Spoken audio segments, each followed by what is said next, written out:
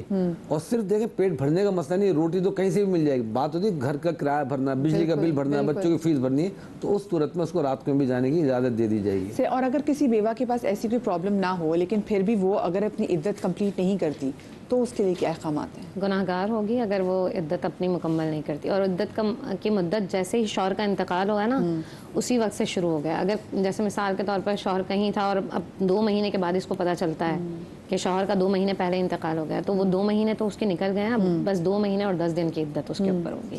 لیکن اگر نہیں کرتی ہے، کوئی شرعی مجبوری نہیں ہے اور عدت نہیں گزارتی ہے تو عورت سخت گناہ گار ہوگی.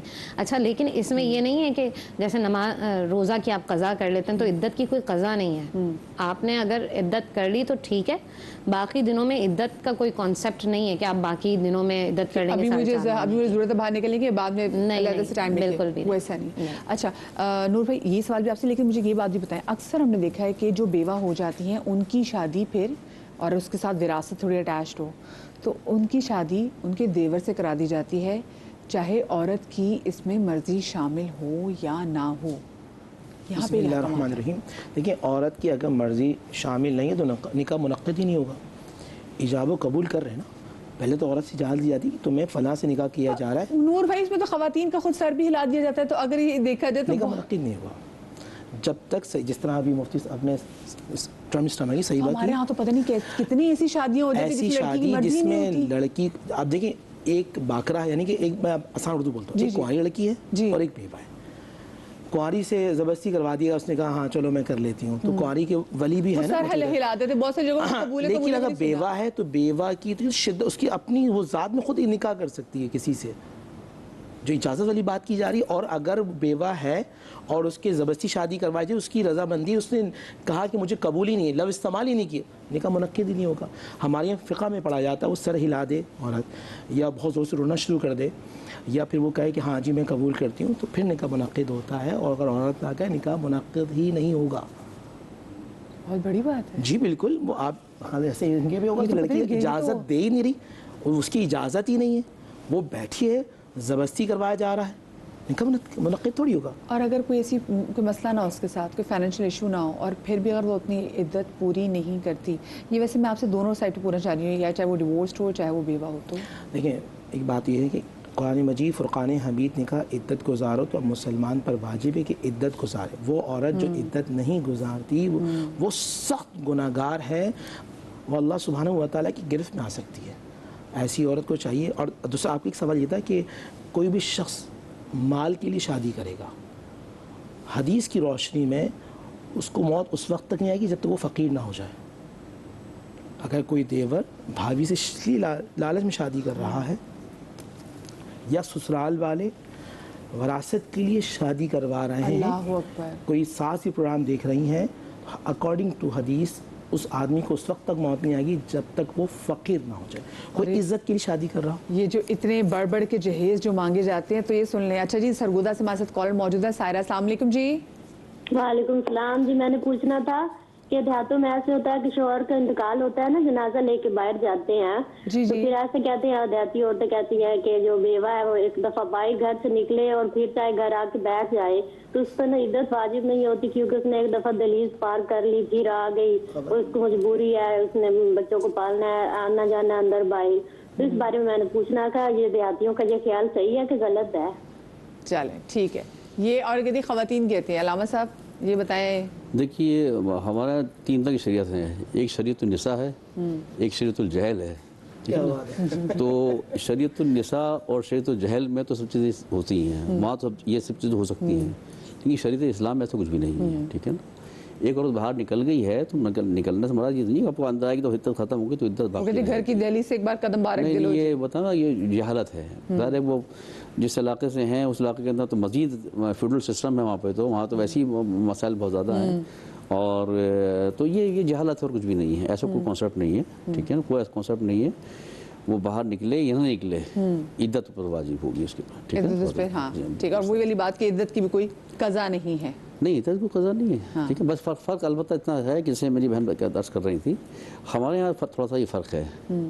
ہمارے یہاں جس دن پتہ چلے گا شوہر باہر گیا ہے کچھ خبر ہی نہیں ہے، جس دن پتہ چلے گا کہ اس کا انتقال ہو گیا، جس دن کنفرم ہو جائے گا، ہمارے اس دن شروع ہوگی، ٹھیک ہے نا. وہ نہیں ہے کہ وہ 6 مہینے پتہ چلا 6 مہینے انتقال ہو گیا تھا، آج پتہ چلا ہے تو اس وقت تو ہونی نہیں چاہیے. لیکن ہمارے یہاں یہ ہے کہ جس دن پتہ چلے گا کہ شوہر انتقال ہو گیا کر گیا تو اسی دن سے اس کی.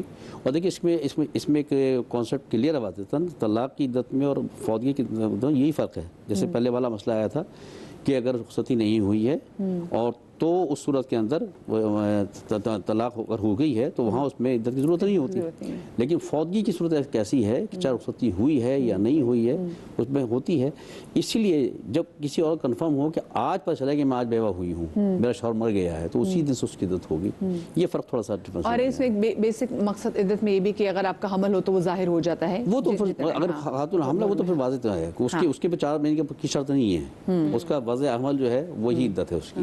یہ کیوں ہمارے ہاں، آپ لوگ مجھے معاف کر دیجیے گا لیکن یہ جو میں ورڈ استعمال کرتی ہوں نا، میں ایک طرح سے آپ لوگ کو ریپرزینٹ کر رہی ہوتی ہوں، یہ بیوہ عورت کو ہم کیوں منحوس تصور کرتے ہیں، اپنی تقریبات سے اس کو دور رکھتے ہیں اور ہمیں لگتا ہے کہ وہ اپنی قسمت ہماری رسومات کے ذریعے ہماری بچی میں آگے ٹرانسفر کر دے گی.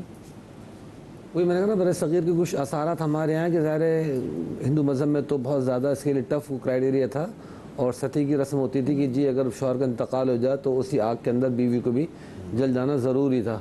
وہ تو پھر قوانین بنے، ہیومن رائٹس وغیرہ کے بہت سخت قوانین بنے اور بننے کے بعد اس پہ پابندی لگائی گئی کہ اس طرح خواتین کو ساتھ میں جلانا جائز نہیں ہے. اب بھی چھپ چھپا کے بہت سے علاقوں میں اس طرح ہو جاتا ہے. اور پہلے مصر کے زمانے میں فراعین تھے جو زمانے کے بادشاہ ہوتے، ان کا بھی کانسیپٹ یہ تھا کہ جی ان کو اسی طرح لگژریز پوری آگے بھی چاہیے، تو ان کو بھی جب دفنایا جاتا تھا پورے محل بنا کے دفنایا جاتا تھا بادشاہ کو، تو اس بادشاہ کے ساتھ اس کی کنیزیں، باندیاں، لونڈیاں، بیویاں سب کو زندہ درگور کر دیا جاتا ہے، تڑپ تڑپ کے مرتے نہ کچھ بھی ہو جائے. تو اس کا کہنے کہ پرچھاواں جو نا کسی نہ کسی خاندان میں ہمارے یہاں بھی پڑا ہے کہ اس پہ آ گیا. عدت کا جہاں تک کانسیپٹ ہے جو ان کو کلیئر ایک یہ کر دوں کہ عدت جو ہے یعنی عدت کے معنی کاؤنٹنگ کرنی ہے. ایک مطلقہ کی عدت ہوتی ہے، ایک بیوہ کی عدت ہوتی ہے.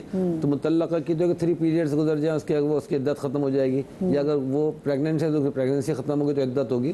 تو اس دوران مقصد وہ کہیں اور نکاح نہیں کر سکتی خاتون.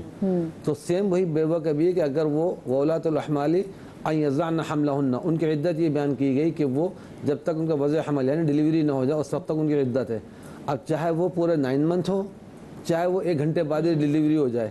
اگر شوہر کی ڈیتھ ہو گئی اور اس کے 1 گھنٹے بعد یا 1 دن بعد یا 1 ہفتے بعد بچہ پیدا ہو گیا تو خاتون کی عدت ختم ہو گئی. تو عدت ختم، اب وہ سیکنڈ کہیں بھی وہ اپنے پاکی کے دنوں کے بعد پھر وہ نکاح کر سکتی ہے. ایک بنیادی فرق یہ ہے جب تک اس کی عدت کمپلیٹ نہیں ہوگی اس وقت تک کہیں اس کا نکاح منعقد نہیں ہوگا. اس لیے عدت کا کانسیپٹ رکھا گیا. جو خواتین اگر عدت توڑ بھی دیتی ہیں، اس کو توڑنا کا ہم کہتے ہیں، تو عدت ٹوٹتی نہیں ہے.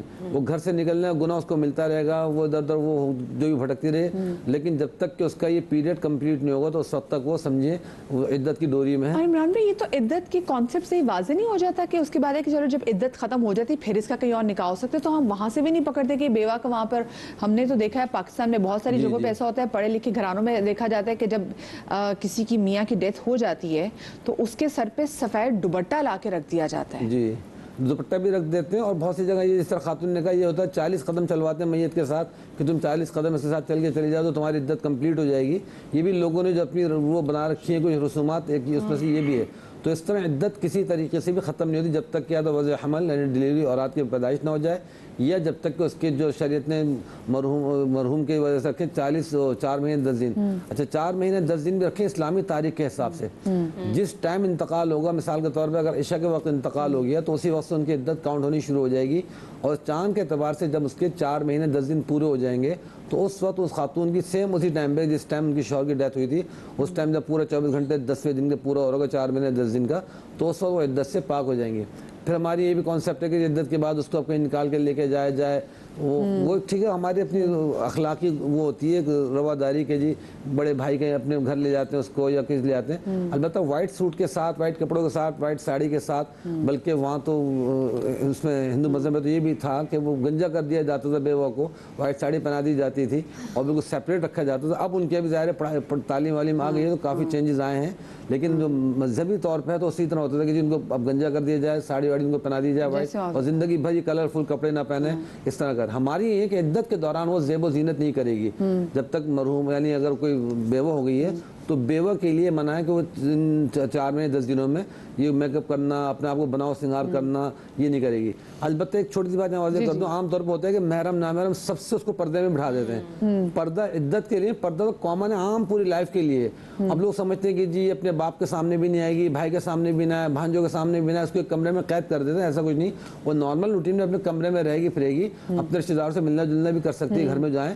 بس اتنا ہے کہ اس کی لمٹ رکھی جائے کہ ہاں جوان لڑکے, نامحرم لڑکے, خاص طور پر نظر نہ پڑے. اچھا, ایک کالر کا بھی ہمارا فون ہے, وہ پوچھ رہی تھی کہ جیسے ان کے ہسبینڈ کی ڈیتھ ہو گئی ہے لیکن انہوں نے عمرے کی ٹکٹ جو ہے وہ پہلے وہ خرید چکی ہوئی تھی, اب کیا کریں وہ؟ عمرہ پر جانا چونکہ واجب تو نہیں ہے, لہٰذا وہ ابھی نہیں جا سکتے جب تک عدت ان کی مکمل نہیں ہو سکتی. مفتی نور رحمانی صاحب ایسا ہی ہے نا. اور مجھے بتائیں نور بھائی, یہ تو چلے ان کا عمرہ ہے, لیکن بہت سے خواتین جنہوں نے حج کے لیے جو پورا پیکج وغیرہ بھی کیا ہوتا ہے اور پھر درمیان میں ان کے ہسبینڈ کی ڈیتھ ہو جاتی ہے اور پھر ڈیٹ آ جاتی ہے اور ان کی عدت کمپلیٹ بھی نہیں ہوئی, دین وہ کیا کریں؟ وہ عدت گزاریں گی. حج کے لیے بھی قرآن کا حکم ہے, پہلے وہ عدت گزاریں گی, پہلے وہ عدت گزاریں گی 4 مہینے 10 دن, اس کے بعد نیکسٹ ایئر میں انشاءاللہ چلے. اللہ سبحانہ و تعالیٰ نصیب میں لکھا ہے. تو دیکھیں جو قرآن مجید فرقان حمید کی نص آ جائے نا, تو ہمیں قرآن مجید فرقان حمید کی نص پہ عمل کرنا ہے, کیونکہ یہ قرآن نے کہہ دیا, واضح حکم ہے کہ عورت کی عدت گزارنا. عدت کا مطلب کاؤنٹنگ کرنا, عدہ یعدو سے گننا. تو 4 مہینے 10 دن یہ گنے گی اور اس کے بعد جا کے پھر اگلے سال وہ حج پہ جائے گی. قرآن کا حکم ہے. اچھا, ہمارے یہاں چھوٹا سا میں واقعہ سنا دوں, پھر آپ کنٹینیو کر لیے گا. کہ میری والدہ کے ساتھ سیم یہ کنڈیشن ہوئی تھی. 6 اکتوبر کو میرے والد صاحب کی ڈیتھ ہوئی, 18 کو ان کو حج پہ جانا تھا, والد کو بھی والدہ دونوں کو جانا تھا, پورا قافلہ جا رہا تھا, اور 6 کو اچانک والد صاحب کا انتقال ہو گیا. اب ظاہر سی بات عدت میں آ گئی والدہ, تو پھر یہ ہوا کہ بھاگ دوڑ کر کے چلیے قانونی کارروائی کی گئی. تو والد صاحب کی جگہ میں اور والدہ کی جگہ میرے اور بھائی, ہم دونوں نے نام ڈالا, اور اللہ کا کرنا ایسا اپروو بھی ہو گیا, پھر ہم دونوں چلے گئے تھے. لیکن یہ عدت آپ نے کہا کمپلیٹ. اچھا, وراثت مجھے بتائیں, حصہ بتائیں, اور اس کو اب جیسے کال بھی میری بہن کی آئی تھی کہ کیا فوراً تقسیم کر دینا چاہیے, اور اگر بیوہ نہ چاہ رہی ہو کہ اس کی زندگی میں اس کے میاں کی وراثت کو تقسیم کیا جائے, دین واٹ؟ بسم اللہ الرحمن الرحیم. دیکھیں, آپ جب سورہ نساء کے جب پہلے رکوع کے بعد دوسرے رکوع کو پڑھتے ہیں تو وہاں پوری شریعت نے تمام اصول کو واضح کیا ہے. تقسیم کرنا حق شرع ہے, یعنی شریعت نے حق دیا ہے, یہ آپ پر حق ہے, واجب ہے, آپ کو کرنا ہے. قرآن مجید جس طرح رامن میں ہی بات کی, بڑی پیاری بات کی کہ اگر مال نہیں تھا تو پھر عورت کس طرح رہے گی. آج مال ہے تو قرآن نے جب کہہ دیا کہ تقسیم کرنا ہے تو پھر تقسیم کرنا ہے, لازمی ہے, یہ حق شرع ہے. عورت کے چاہنے نہ چاہنے سے نہیں ہوگا. اس کی تمام آل و اولاد میں اسی طرح, یہاں جس طرح یہ ہوتی ہے, مائیں یہ کہتی ہیں کہ بھئی میری زندگی میں تقسیم نہیں ہوگا, اس کے بعد پھر سارے بچے قانونی کارروائی کر رہے ہوتے ہیں. اور کبھی کبھی ایسا بھی ہوتا ہے بہن کہ بھائی سگے مر جاتے ہیں, ایک دوسرے کی چہرہ نہیں دیکھتے اس 80 گز یا 120 گز کے مکان میں. تو جب ہی شریعت نے کہا ہے کہ جیسے ہی آدمی کا انتقال ہو, حق شرع یہ ہے کہ تقسیم کر دیا جائے. بچے ہیں تو عورت کو 8واں حصہ ملے گا, یعنی سب سے پہلے 8واں حصہ. اچھا, اگر اس کو حق میں نہیں دیا, وہ پہلے, اور اگر بچے نہیں تو آپ نے بولا تھا 4تھا حصہ, یعنی کہ وہ پہلا حصہ اس کا نہیں آئے گا, وہ کل مال میں سے 4تھا حصہ یہ شریعت نے مقرر کیا ہے. اچھا, ہمارے ساتھ جی حسن جعفری صاحب موجود ہیں, کراچی سے ان کی کال ہے. السلام علیکم جی. وعلیکم السلام, کیسی ہیں آپ؟ اللہ کا شکر, ٹھیک. حسن بھائی کیا ایک سوال میرے ذہن میں آیا پروگرام دیکھتے دیکھتے کہ حج پہ جیسے میاں بیوی دونوں گئے ہوئے ہیں حج کی ادائیگی کے لیے, اور جیسے ابھی اس سال بھی گرمی سے کافی لوگوں کی ڈیتھ ہو گئی, تو اگر شوہر کا انتقال حج کے دوران ہو جاتا ہے تو بیوی جو ہے نا حج چھوڑ کے عدت پوری کرے گی یا حج پورا کرے گی؟ بہت بہت اچھا سوال آپ نے پوچھا. میں علامہ صاحب. جی دیکھیے, یہاں کیفے تبدیل ہو گئی ہے, ٹھیک ہے نا. ابھی حج پہ نہیں گئے تو حکم کچھ اور تھا, جب حج پہ چلے گئے ہیں, ایک تو ہے کہ وہاں کے مقامی جو وہاں پہ رہنے والے ہیں ان کے لیے حکم الگ ہوگا. جو دوسرے ملک سے وہاں گئے ہوئے ہیں اور دوران حج اگر کیا کہتے ہیں انتقال ہو جاتا ہے تو وہ خاتون ظاہر ہے کہ حج میں تو ویسے ہی حجاب میں ہوتے ہیں, ساری پردہ ساری مدد ہوتی ہے, تو وہ خاتون وہاں پہ رہتے ہوئے وہ اپنے اعمال حج کو مکمل کریں گی. ایسا نہیں ہوگا کہ جو خیمے بیٹھی میں مقید ہو کے بیٹھ جائیں گی, ٹھیک ہے نا. تو اپنے اعمال حج جو ارکان حج ہیں رکن وہ مکمل کریں گی, ٹھیک ہے. اور جیسے ہی پاکستان آئیں گی واپس, البتہ عدت ان کی وہاں سے شروع ہو چکی ہوگی, ایسا نہیں پاکستان میں شروع ہوگی، عدت وہیں شروع ہو چکی ان کی، بقیہ عدت کے ایام جو ہے وہ گھر پہ اپنے آ کے یہاں مکمل کریں گی وہ. صحیح. ایسے ہی جیسے بہت ساری خواتین باہر ہوتی ہیں یا ٹریول کر کے کہیں باہر گئی بھی ہوتی ہیں اور پیچھے سے ان کے ہسبینڈ کی اگر ڈیتھ ہو جائے، جیسے ہماری بہت پیاری آرٹسٹ ہے، وہ عمرے پہ گئی تھیں تو وہاں پہ ان کو پتہ چلا کہ ان کے ہسبینڈ کی ڈیتھ ہو گئی، تو انہوں نے کہا کہ میں نے پھر وہاں پہ اپنے ہسبینڈ کے نام کا عمرہ کیا.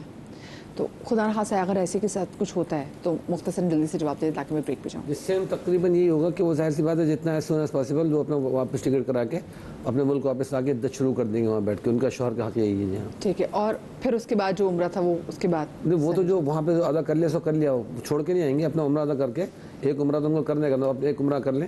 اگر وہ جب تک قیام ظاہر سیٹ فوراً تو ملنے سری، جتنا جلدی ممکن ہے سیٹ کرا کے پھر وہ واپس آ کے اپنی عدت شروع کر دیں گے یہاں سے. صحیح. ٹھیک ہے. میں ایک چھوٹی سی بریک لے رہی ہوں، بریک کے بعد واپس آتے ہیں. اور وہ جو حج والا سوال تھا میں نور بھائی سے پوچھوں گی، اپنی بہن سے پوچھوں گی، لیکن بریک کے بعد.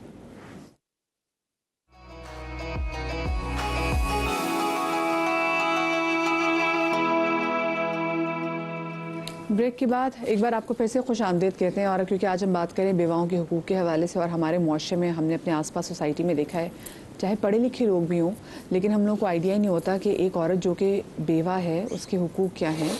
وہ زندگی گزارنا، وہ زندگی جینا وہ بھی ڈیزرو کرتی ہے، اس کی بھی خواہشات ہیں، ان کو بھی دیکھنا ہمیں چاہیے. لیکن بریک پر جانے سے پہلے ایک سوال جو کہ بہت ٹرکی تھا، وہ کچھ وراثت کے حوالے سے بھی تھا، اور جیسے علامہ صاحب نے اس کا جواب بھی دیا کہ اگر آپ حج پہ گئے اور آپ کی ہسبینڈ کی ڈیتھ ہو جائے تب عورت کو کیا کرنا چاہیے. لیکن ابھی کالر ہمارے ساتھ ہے جی، فردوس ہے جی ہمارے ساتھ لاہور سے. السلام علیکم جی. السلام علیکم. وعلیکم السلام جی. ہیلو جی جی السلام علیکم. السلام علیکم. وعلیکم السلام. فردوس جی کیا پوچھنا چاہیں گی؟ ندیہ میں نے یہ پوچھنا تھا، آپ کا کیا حال ہے؟ ٹھیک ہے. میں ٹھیک ہوں اللہ کا شکر جی. ندیہ میں نے یہ پوچھنا تھا کہ اگر پڑنانی بن جائیں جو عورت تو اس کے لیے عدت کا کیا ہے، کر سکتی ہے وہ پوری عدت؟ کیونکہ وہ اندر رہیں گی تو وہ کالی بھی بڑی پڑ جائیں گی، ان کی طبیعت اور طرح کی ہو جاتی ہے، تو کیا ان کے لیے کیا بن جائے اگر پڑنانی اگر خاتون اگر پرنانی بن جائے اور اگر ان کے میاں کی ڈیتھ ہو جائے؟ ٹھیک ہے پرنانا، ٹھیک ہے یعنی کہ ایج. ٹھیک ہے ٹھیک ہے.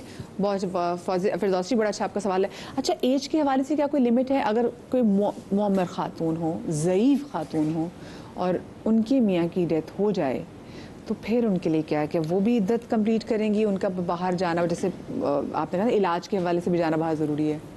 بسم اللہ الرحمن الرحیم. دیکھیں قرآن مجید فرقان حمید نے ہمیں بتایا 4 مہینے 14 4 مہینے 10 دن، تو وہ ہمیں 4 مہینے مکمل کرنے ہیں. لڑکی کی عمر 18 سال ہو، عمر کی کوئی قید یا 80 سال ہو. ہاں یہاں یہ ضرور ہے کہ یہ بہت عمر رسیدہ خاتون ہے، مثال کے طور پہ 80 پلس ہیں یا 70 پلس ہیں، گھر بہت تنگ ہے، گھبراہٹ بہت، بے چینی بہت زیادہ ہوتی ہے، تو ابھی کھلی آسمان پر آ کے بیٹھ جاتی ہیں سانس لینے کے لیے، دمے کے مریض ہیں جس طرح وہ بتا رہی ہیں، تو پھر شریعت نے ان کو اس طرح کی چھوٹ دی ہوگی کہ یہ اس طرح کر سکتی ہیں. اچھا یہاں جس طرح عمران بھائی بات کر رہے تھے بناؤ سنگار وغیرہ نہیں کرنا ہے آپ کو باہر بلا اجازت بغیر ضروری آنا جانا نہیں ہے، اور ہماری بہت ساری چیزیں جب بیوہ ہو جاتی ہیں نا اس پہ تھوپ دی جاتی ہیں. جیسے مثال کے طور پہ ابھی بات کر رہی تھی آپ اس کو وائٹ دوپٹہ ہی پہنا دیں، اس کی اپنی ول ختم ہو جاتی ہے. جیسے ہاں اگر وہ جوان بیوہ تھی، بچی ہماری عمر دیکھا ہم نے 20-22 سال کے، ان کے موٹر سائیکل میں ایکسیڈنٹ میں ہو گئے، ان کے ہاتھ چوڑیوں سے توڑ کے زخمی کر دیے جاتے ہیں، اور وہ ایک تو وہ بیوہ ہے بیچاری، اس کو وائٹ دوپٹہ پہنا دیا، اس کو تانے دیے جا رہے ہیں، اس کو ذلیل کیا جا رہا ہے. تو آپ یاد رکھیے گا کچھ چیزیں ایسی ہیں جن کی معافی نہیں ہے، اور ان میں سے ایک ایسے بھی ہے کہ ایک شخص تکلیف میں ہے، آپ اپنی ذات سے اس کو تکلیف مبتلا کر رہے ہیں، جب تک وہ آپ کو معاف نہیں کرے گا اللہ آپ کو معاف نہیں کرے گا. اللہ اکبر اللہ اکبر. اچھا وراثت کے والے سے بھی ہم بات کر رہے تھے. وراثت جیسے کہا تھا کہ فوری طور پر تقسیم کریں، اور آپ سے بھی میں یہ سوال پوچھنا چاہتی ہوں، عمران بھی آپ اس میں ایڈ کرنا چاہ رہے تھے وراثت کے والے سے. جی ہاں یہ سوال کافی آ رہا ہے، اور ہمارے بعد بھی پریکٹیکلی سوال آتا ہے. ظاہر سی بات ہے میت وفات تو ہر گھر کے اندر سلسلہ چل رہا ہوتا ہے نا.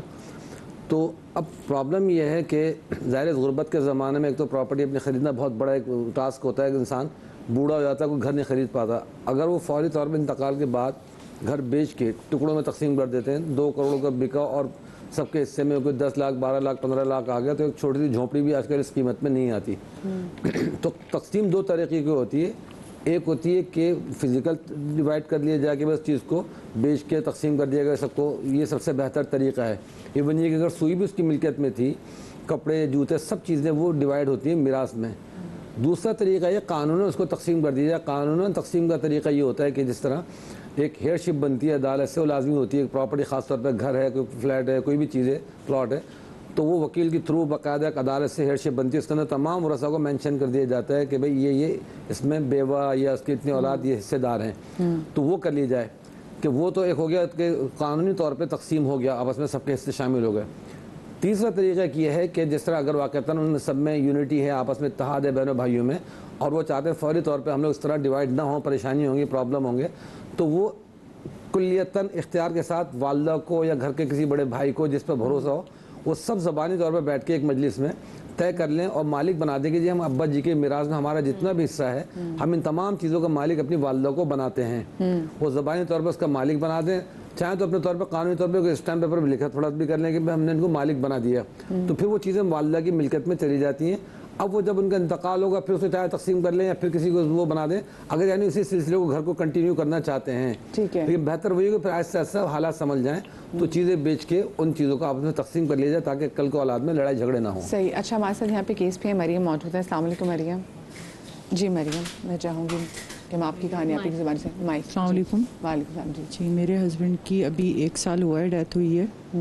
تو ہمارے ہاں یہ ہوا ہے کہ ہماری ساس نے جیسے مجھے کہا ہے کہ جیسے ایک تو میں ویسے ہی اتنی تکلیف سے گزر رہی ہوں, اور انہوں نے کہا ہے کہ جیسے اس کی وجہ سے ہی ہمارے بیٹے کی ڈیتھ ہو گئی ہے اور یہ منحوس ہے اس طریقے سے, اور میرے 5 بچے ہیں ماشاءاللہ سے.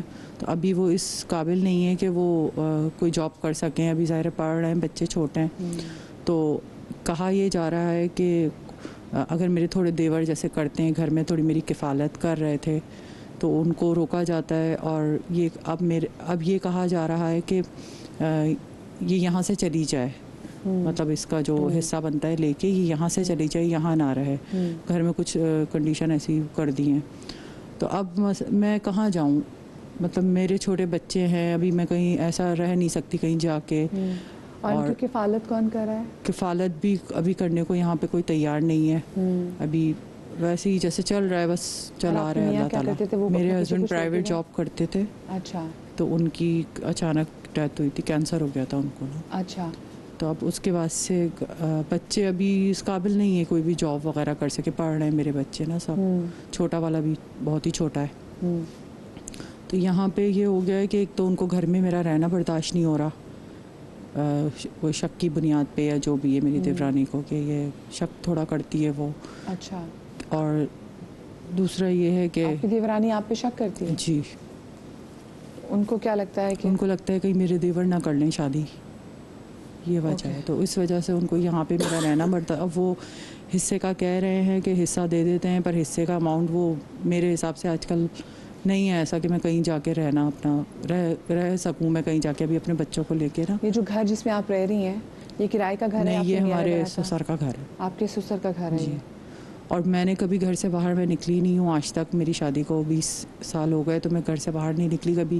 اب اچانک سے میرے اوپر ایسی آ گیا وقت کہ ظاہر ہے میں نکل کے ابھی جاب کرنے کی اس میں نہیں ہوں پوزیشن میں کہ میں کہیں ایک دم نکل کے جاب کر لوں, کیونکہ میں کبھی نکلی نہیں ہوں گھر سے. کبھی گھر سے نکلی ہم جیسا بھی تھا میرے ہسبینڈ کرتے تھے جاب, ہمارا الحمدللہ ٹھیک چل رہا تھا حساب جو بھی تھا. تو اب یہ ہے کہ لوگوں پہ بھی انسان آ جاتا ہے, تو بیوہ کی زندگی کیا کر سکتے. علامہ صاحب کیا یہاں پر حل ہو سکتا ہے کہ 5 بچے ہیں, کوئی کفالت کرنے کے لیے تیار نہیں ہے, یہاں پہ کیا کیا جائے؟ بسم اللہ الرحمن الرحیم. اس میں یہاں جو مسئلہ ہے 2 مسائل ہوں گے. ایک ہے تو ہے احکام اسلام اور ایک ہے احکام اخلاقیات. ٹھیک ہے, احکام اسلام کی روشنی میں دیکھا جائے تو اب آئین کے سسر زندہ ہیں, جو کچھ بھی ہے اس کے بارے سے ان کے سسر ہیں. اگر سسر زندہ ہیں تو ان کی ذمہ داری بنتی ہے کہ شریعت کیا حکم دے رہی ہے وہ اپنے مقام پہ رہا. ٹھیک ہے, لیکن یہ کہ اخلاقی ذمہ داری سسر کی بنتی ہے کہ سسر اپنے بیٹے کی اولاد کے لیے کچھ نہ کچھ سوچیں اگر زندہ ہیں تو. آپ کے سسر زندہ ہیں؟ اچھا نہیں ہے, تو جو سسر کی پراپرٹی تھی وہ منتقل ہو گئی تھی, بعد میں وارثوں میں نہیں ہوئی تھی. تو پہلا مرحلہ تو اب یہ ہو گیا کہ یہ بڑا المیہ ہے. اکثر آج ہم کسی سے کہتے ہیں نا اگر اپنی زندگی وصیت لکھیں تو وہ کہتے ہیں کہ بھئی یہ تو بہت بڑی بات کہ وصیت کیوں لکھی.